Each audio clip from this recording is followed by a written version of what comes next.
really happy to be here. Really happy to be here, to be part of this vision that I know that Sue and Sheila had a while ago. And this topic is really, really interesting to me. First of all, I just came off of a beautiful, beautiful 5-day session where people's lives like shift right in front of your eyes, and it's really an incredible thing. It really is. With Gabriella, on working with people one-on-one. And this particular topic, you know, the power of the formless, or the formless power to create. Now, one of the things is we have the formless power to create being nervous in a presentation like this. And the thing that's so interesting about it is just a few minutes before, I was like totally at ease. But it must be from seeing all these beautiful faces out there staring at me that all of a sudden I'm nervous. We have the power to create this. No. You know, it's very interesting about formless power. You know, why is it a formless power? It's because we have because there is this energy behind all life. And this energy behind all life has this incredible power attached to it, are part of it. And we are a little tiny piece of this power. And the fact that we're a little tiny piece of this power is, has all the power that we need to create our lives with. Like, we have the power to create our lives. And sometimes we create our lives to our benefit, and sometimes we create our lives to our detriment. It's our power to do this. We have the power out of the formless to create form. The vehicle through which we create form is this power of thought. The form that we create is illusion. We have the power to create illusion that allows us to think something is reality when it isn't. Such power that we have to do that. We have the power to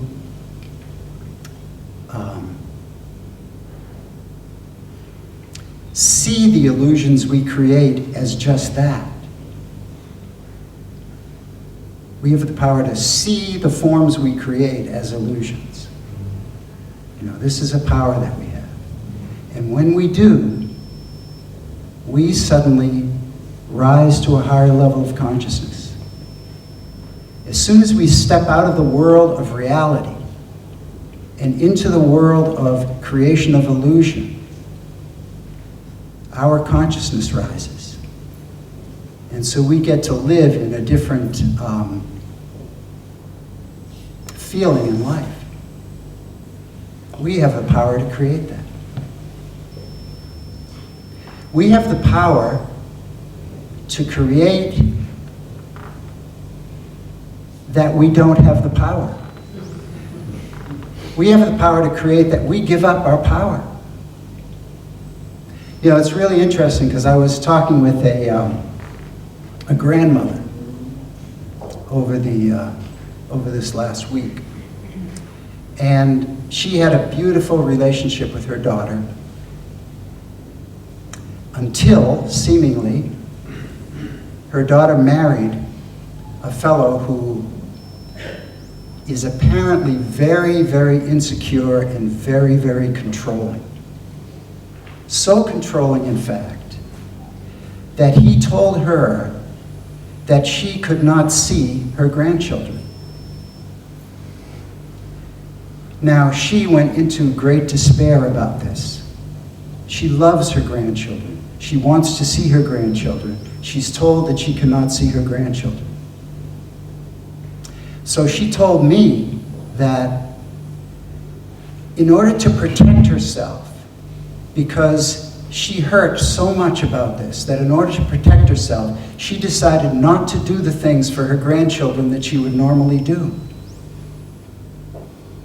That's giving up power. All for protection?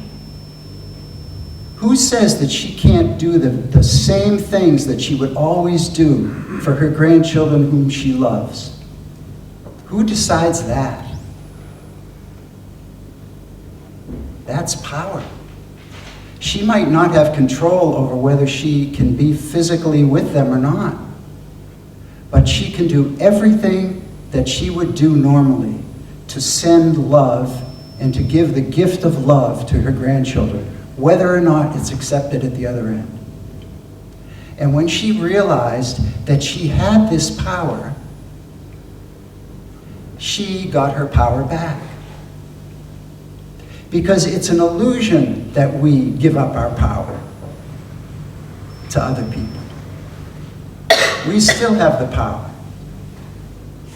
And it only looks like we're giving it up to them.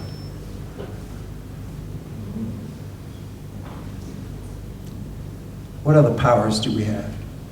We have the power to see any situation through love or through fear.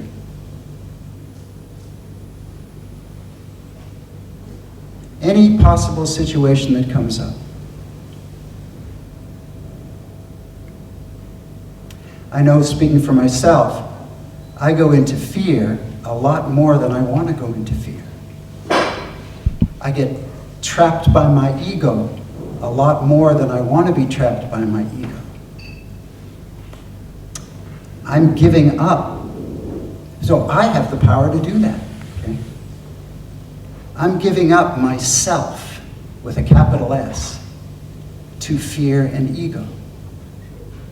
But I have the power to see through that and to see what I'm doing to myself. And when I do, I transcend. Tremendous gift that we have, this power to create. Last thing I want to say is, we have the power from the formless to see the formless, or to come as close to seeing the formless as we can in this form. And when we do see the formless, and the higher we rise in levels of consciousness, the more we are able to see close to the formless, to see the essence of who we really are, to see the beauty within everyone, to see this gift of life that we all have.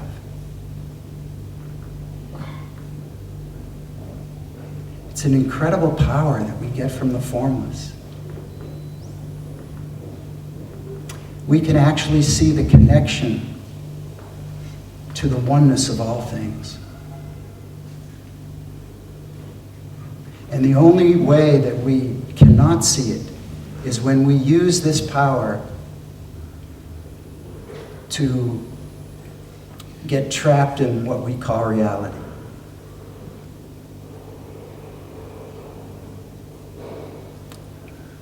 Did I say who I was?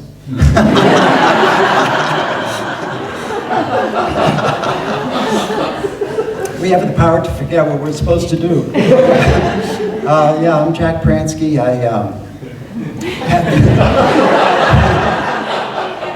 I live in Florida now. I was from Vermont for many, many, many, many years. I have a one-person operation called the Center for Inside Out Understanding, and I'm just, again, so happy to be here. And Jenny, you better take this fast.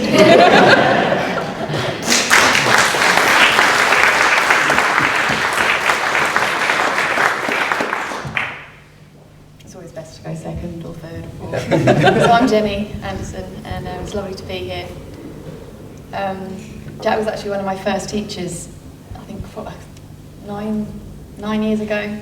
Sue had him over to the UK, and we're in this beautiful barn, and just 2 or 3 days of learning about this.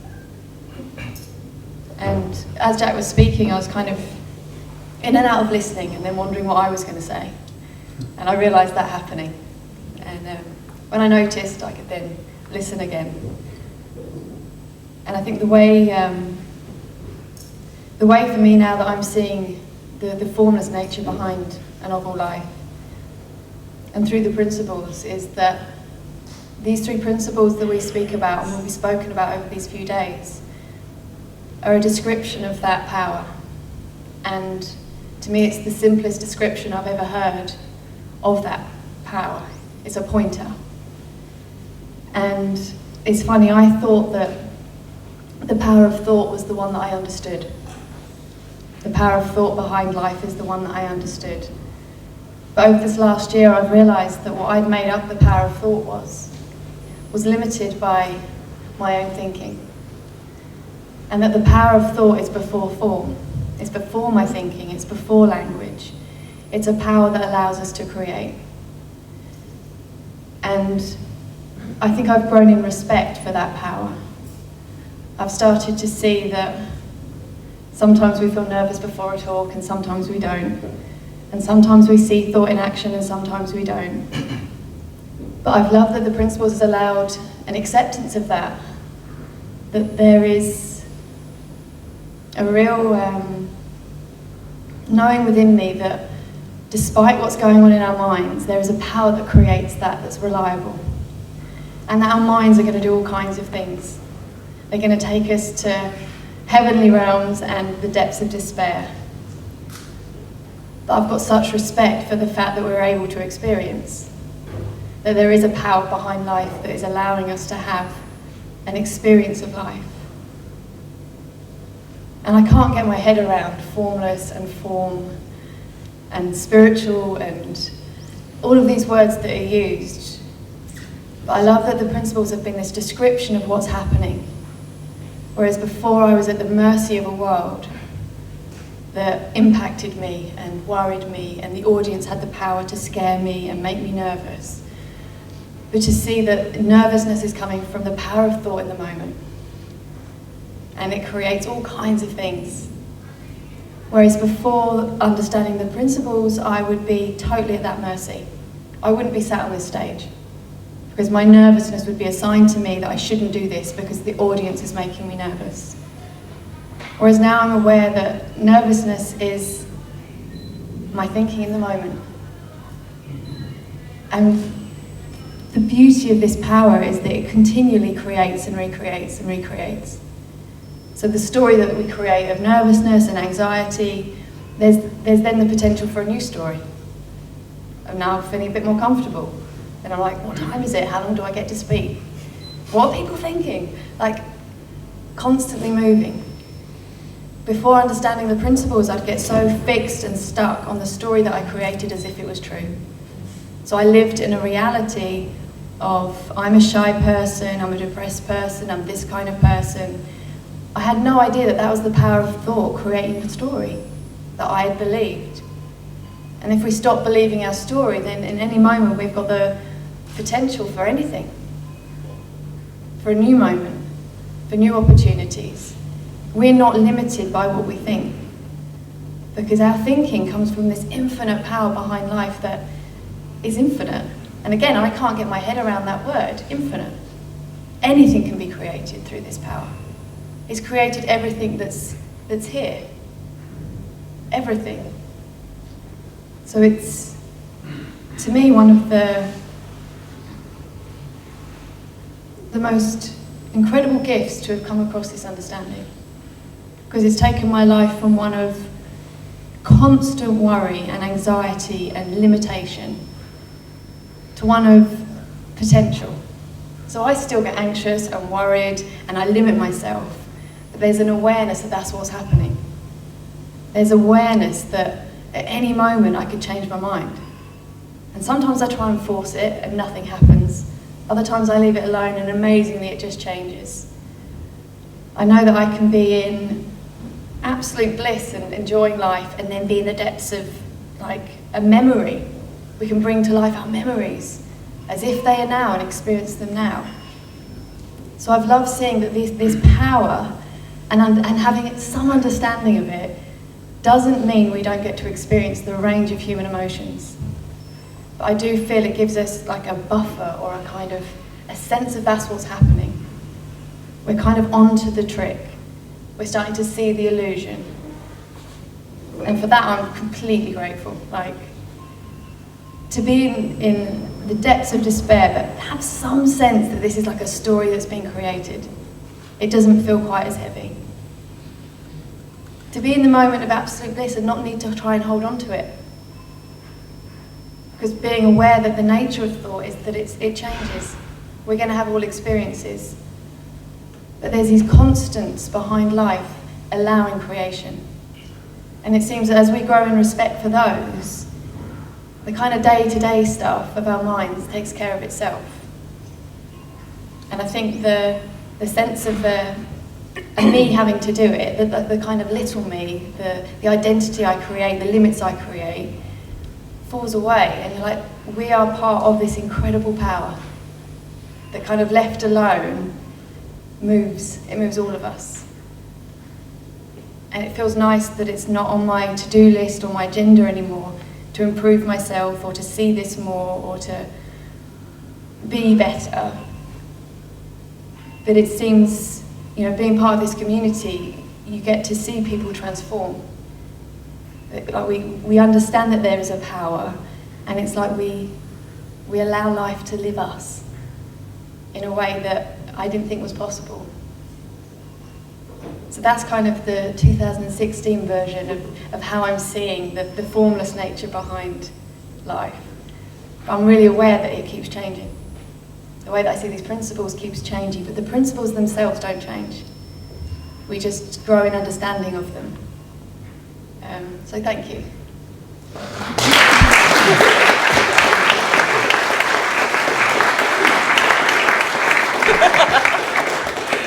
Hi everyone, my name's Jacquie Forde. I live in Edinburgh, Scotland for the next 2 weeks and then I'm moving. I'm sitting here and my naughty level is just going up and up. I was listening to Pransky speaking and I thought, thank God he spoke first because I hadn't a clue what we were talking about, which fits in with the formless, doesn't it? I hadn't a clue what we were speaking about. I thought, okay, I'll just get up on the stage and then I'll figure it out. That's how life works. And then the next thought I had in my head was, oh my God, I'm the form in between Rudy and Jenny. I thought, this is so cool.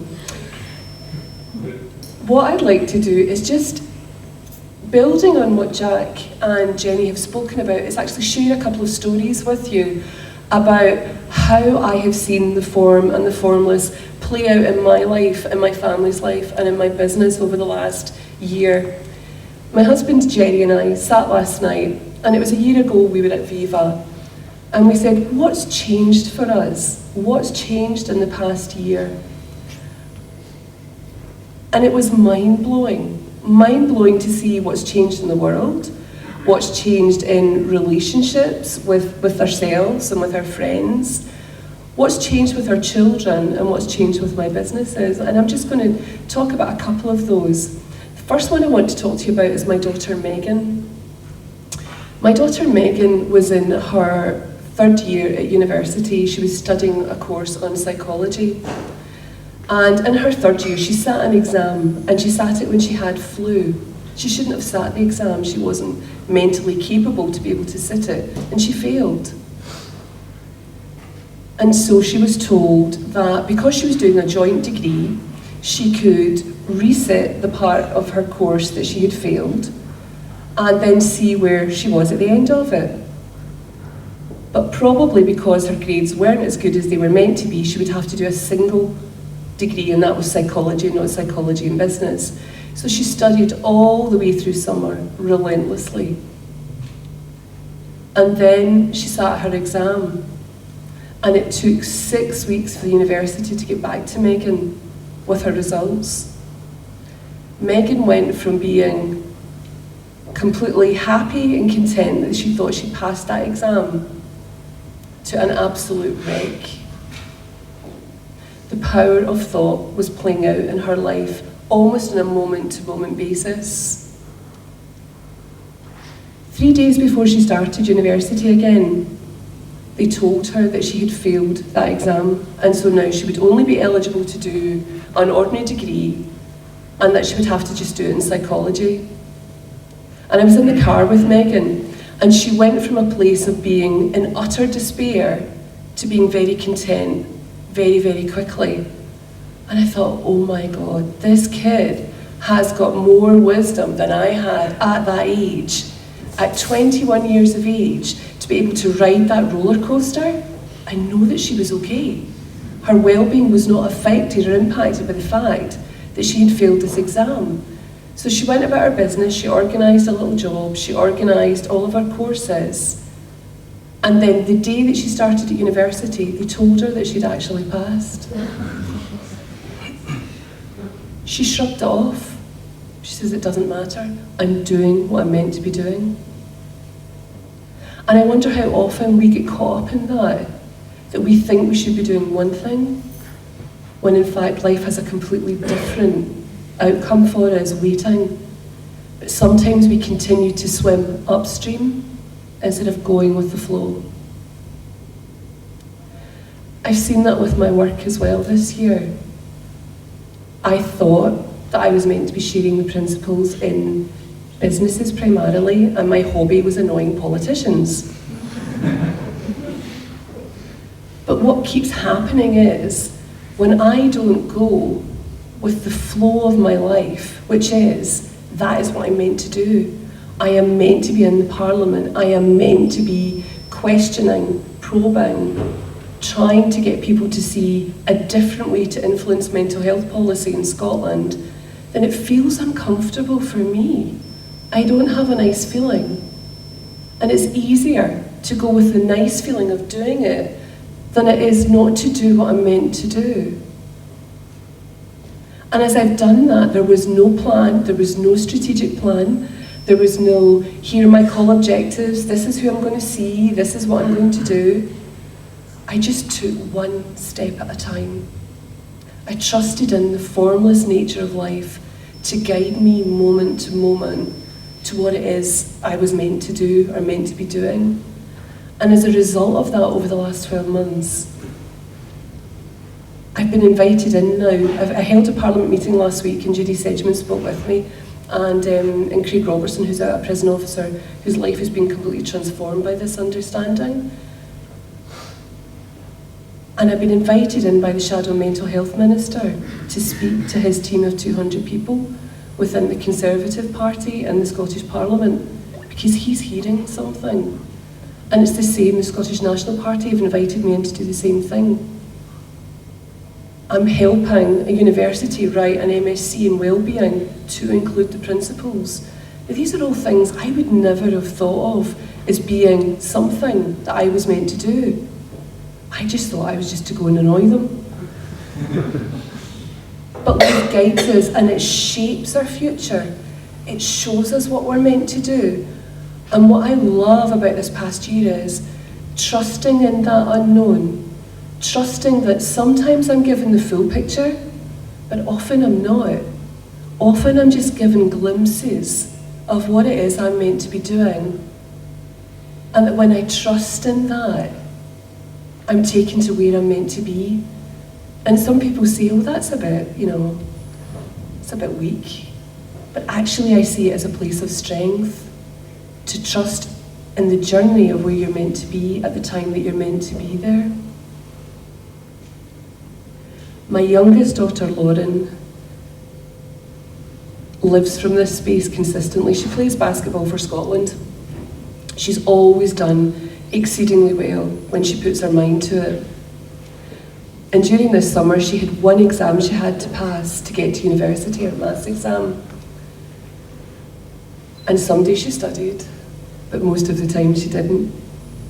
And I went from Zen mum to Tasmanian devil mum frequently. And I could see myself doing it, and she saw me doing it. Which was lovely, because even though I was doing it, none of us was feeling the impact of it. Because it was done from a place of love, and it was done from an impersonal space, which was really, really lovely to be able to have these very strange conversations when my state of mind wasn't good, and to have my daughter see that my state of mind wasn't good, but she knew the intent was right. So she was on holiday with her friends in Prague, and she called me in the morning, her exam results came out. Bear in mind, this kid hadn't studied. Mum, I just happened to have gone and got a B. I guess I'm going to university. I was in tears. Tears of joy and tears of annoyance that that kid had done it again. Living from that space of knowing she was going to get what she needed, because she's always been that way. And that helped me see as a parent not to jump in when you know that your children have got it sussed, just because it doesn't fit with my view of what life is meant to look like. So thank you.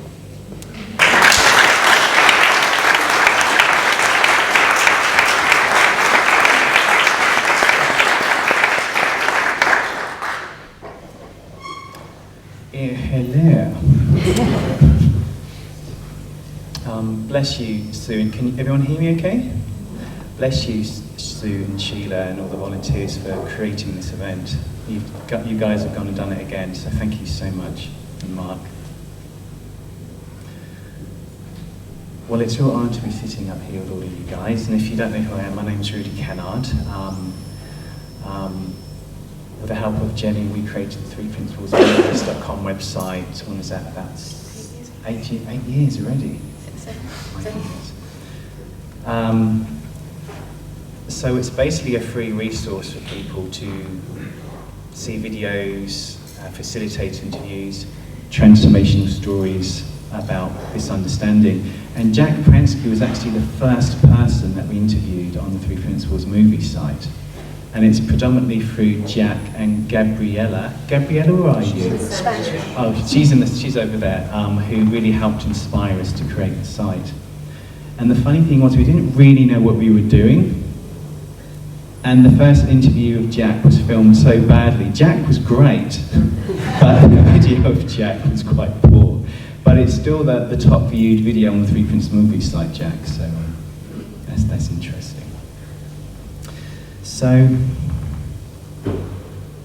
the topic is the formless potential behind life.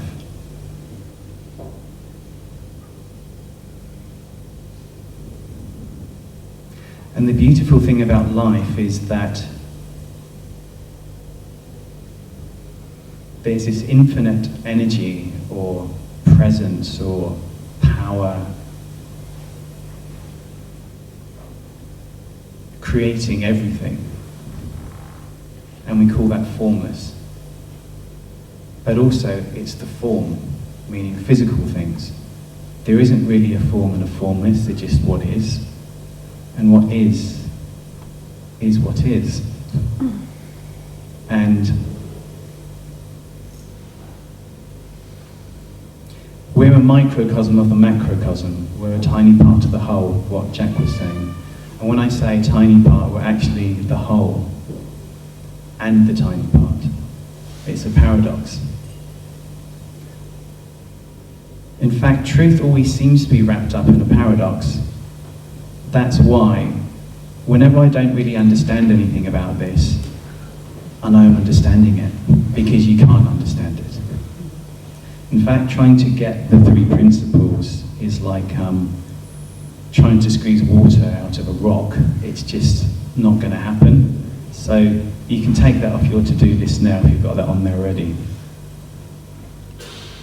But I think for me, when we talk about mind, thought, and consciousness, like Jenny said, those are just descriptions of this isness, or this oneness, or this force, or this power. And it's not in the description. The description is a vehicle to transmit something beyond the words, because it's not held in words, it's not held in meaning, it's not held in description. It's a power within all of us, within our hearts, that enlivens us and starts to set us free from the inside out.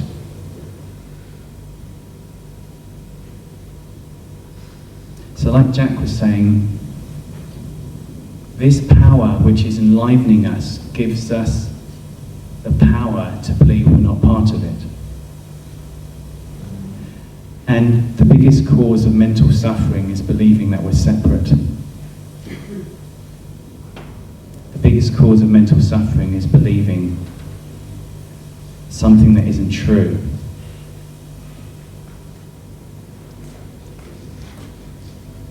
And what is true is that there's no separation between anything.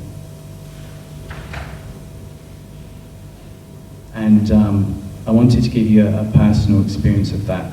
I remember I was driving maybe about 6 months ago, and I had a sense to pull the car over, so I pulled the car over. And this sounds crazy, and I normally don't talk about this kind of thing, but now I just think bollocks, I'm just going to do it anyway.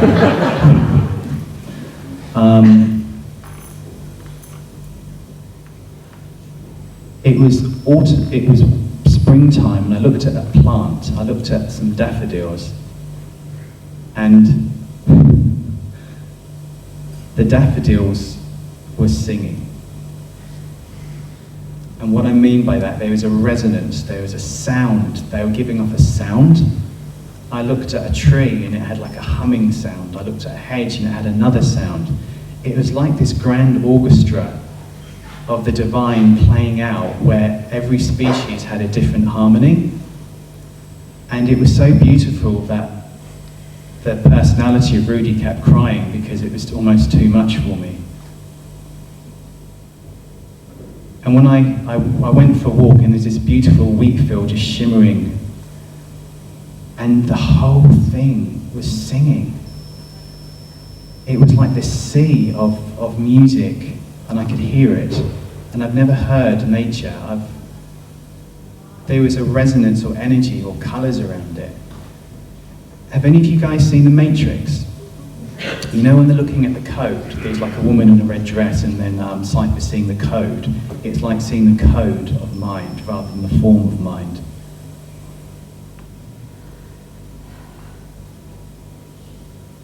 We're that.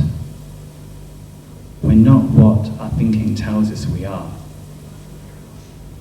We're the power behind all of it, having a thought. But we're not our thoughts.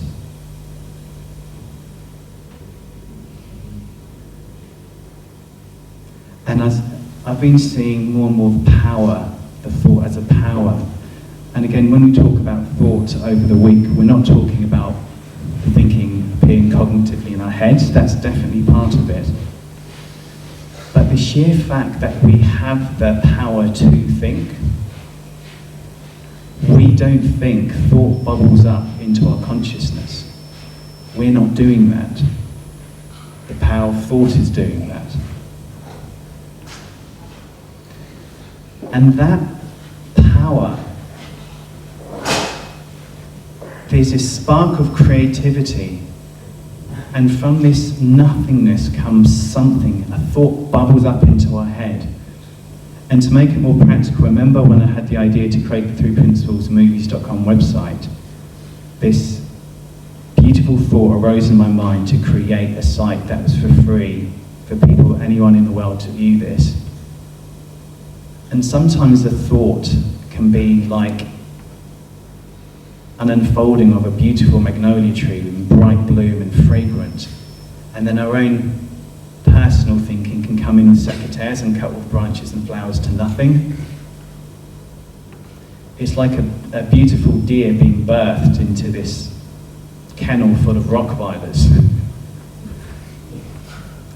Sometimes when we have insight, when we have a great idea, when we are imbued with something that feels so true and so in alignment with, we have thinking, I can't do it, I'm not good enough, I'm not skilled enough, why'd people be interested, I can't do this. What happens if you could just have that kind of thinking and go ahead and do it anyway? Because thought isn't telling you what to do. Thought's just a construction. And Sid once said that everything you think you know about this world is ego.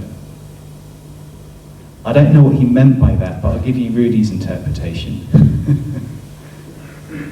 I know one truth. One truth is that this infinite power that's form and the formless in one gives us the ability to have a human experience via thought in the moment. That I know for true. What I make up about everything after that is a belief. That's not good or bad, it just is what it is. And so, I'm kind of walking through this divine illusion, questioning everything I'm thinking, because I don't know if it's true or not true. Where I used to think whatever I thought was true, now it's, well, I'm thinking this now. Is this helpful? I'll keep thinking it. If it isn't, I don't need to. So there's this, Jacquie spoke about this not knowing. There's this not knowing, meaning I don't know what to do. And before that can be scary, but it's not the not knowing that's scary. We have to think about the not knowing, and that is what's creating our experience. So now the not knowing has become the all-knowing, because there has to be space. Well, not all the time, but most of the time there has to be space for creativity to arise and recreate the form. So sometimes the destruction or the questioning of ourselves and our beliefs gives enough like wiggle room, so to speak, for something new to arise. And I think for me, I always thought, when I get the 3 principles, I'll know what I'm talking about. And I'm going to swear, bloody hell, I'm in this space of not really knowing anything. I don't really know why I'm here, what I'm meant to be doing. I don't really know if there is a me talking to you now. But I don't need to, because the power recreates, reorganizes, and there's a movement. There's a movement that knows. And what the Rudy thinks pales into comparison of that. So I found myself doing things I didn't imagine I would be doing. And I've got really big ideas that I'm finally acting on. And I'm still thinking that I can't do it, and who would think this would be helpful and all the rest of it. But it's all bollocks. It really is. So, wrapping up, when we come back to the formless potential behind life, we are the formless potential with the appearance of form, moving through this grand orchestra of life. And enjoy the movement, enjoy the dance, enjoy the sounds in the orchestra. Because you're that. You're just that. And any ideas you have to do things, if it feels in alignment, if it feels it will be of service, if it feels like a flower unfolding in your heart, you need to protect that. Protect it from the rock riders of your own mind. And gently and quietly just walk forward, like Jackie and the other guys were saying. Sometimes if you're driving a car in the dark, you can only see 20 feet in front of you, you can't see the destination, but that can't stop you from driving in that direction. Things are revealed as you walk forward. But just because you can't see it doesn't mean to say you shouldn't walk forward. So, who would like to talk next?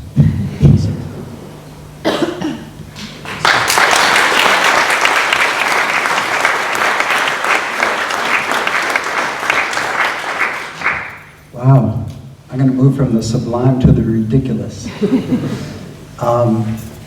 Some of you may know that the United States of America just had an election.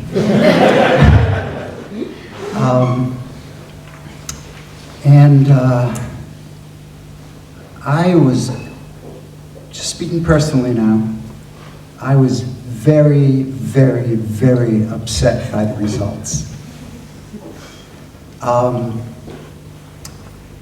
And then as soon as I got here, everybody started reminding me about it when I wanted to forget. But then I had a thought. And my thought was, Donald Trump getting elected is just an experience.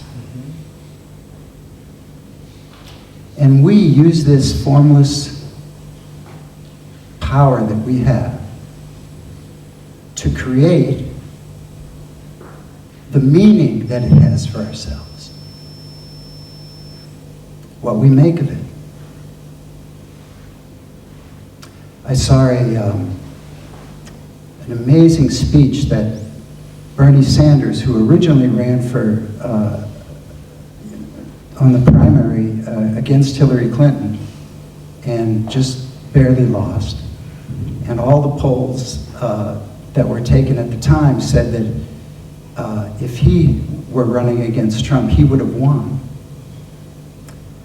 But he, after the election, he did an amazing speech and he said, elections are important, but they're not everything. And now we have an opportunity to take the things that Trump said that we agree with and hold his feet to the fire to make sure that they happen, and to take the things that we don't agree with that he said and resist with all our strength for them being brought to fruition. This is power that we can take, that is a gift to us. We can take this power and do what we want with it. We can either be in total despair about it, or some people are ecstatic about it, and some people are willing to fight to the death about it now. All because of this power that we have, that we could use in any way we want to create what we want for ourselves. Anybody else? I didn't know if we were taking questions. Are we? Yeah. Any questions? We'd love to answer questions. Take one of those microphones. So if anybody wants to speak, you can just put your hand up and I'll bring the microphone. We have rendered them speechless.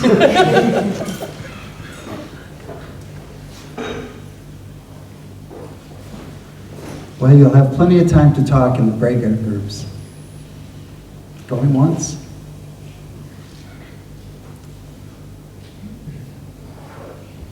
Going twice? All right. Any of you have anything to add? Give it a go. I've got no idea what to say, but we've got 9 minutes left.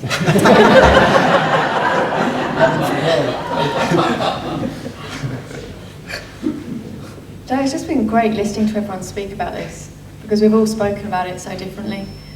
And I think that's what I love about this event. There's so many different speakers, and they're all going to be pointing to the same thing. There's going to be different topics and titles, but what we're talking about is this same thing in disguise. That there is something behind life making all this happen.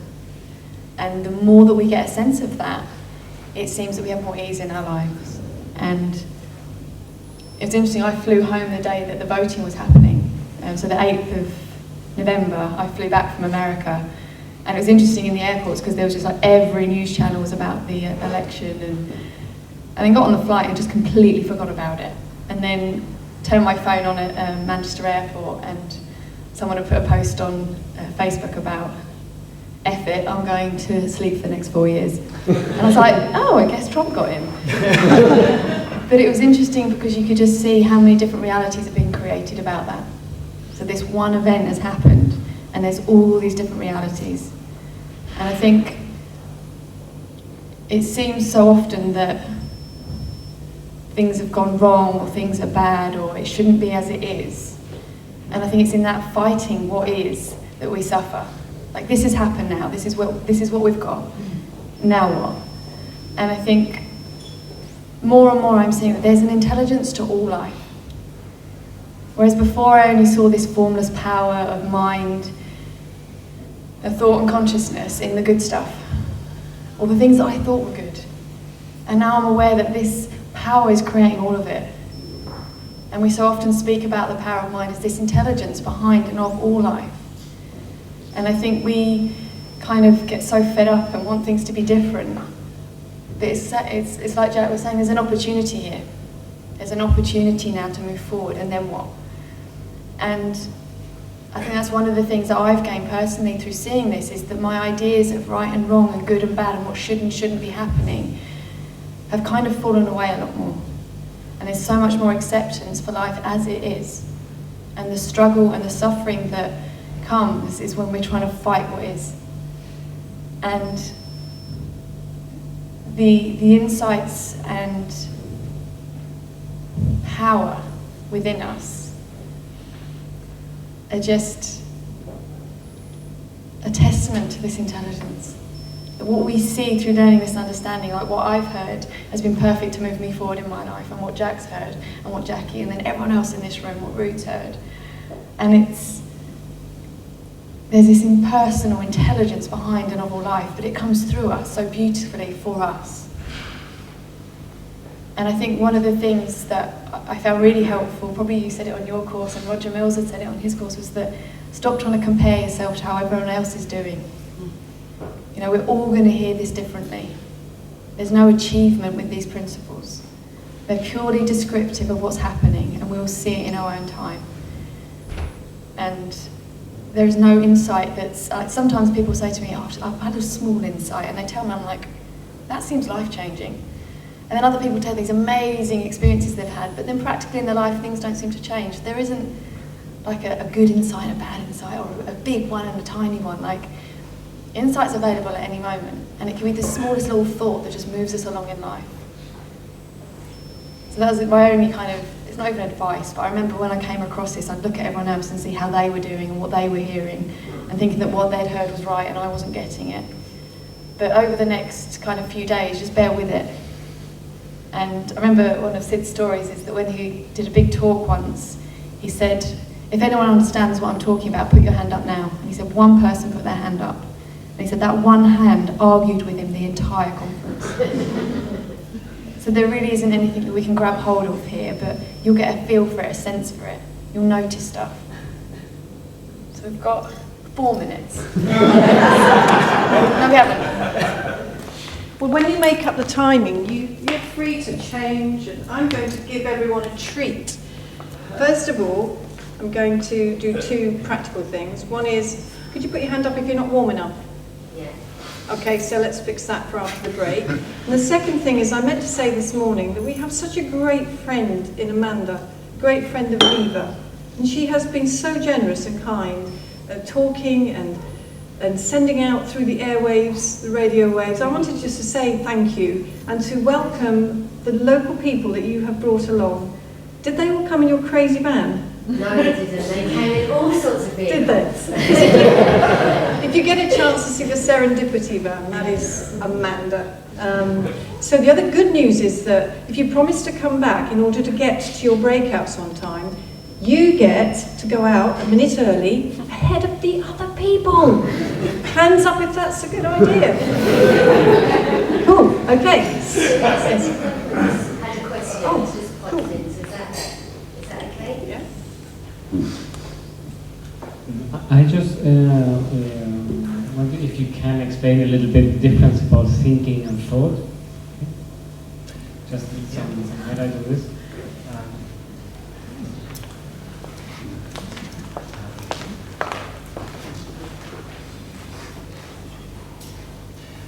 Have you ever... Hello? Hello? Hello? Hello? Okay, let's try. Hello? Hello? Okay. So, have you ever been aware that sometimes maybe you're having a bath or you're just going for a walk and just these thoughts are just popping up into your head, like you're not making them, they're just arising? And you're not really choosing them, they're just kind of popping up. Well, that's the power of thought in action. It's just that as human beings, this power just originates as thought through us.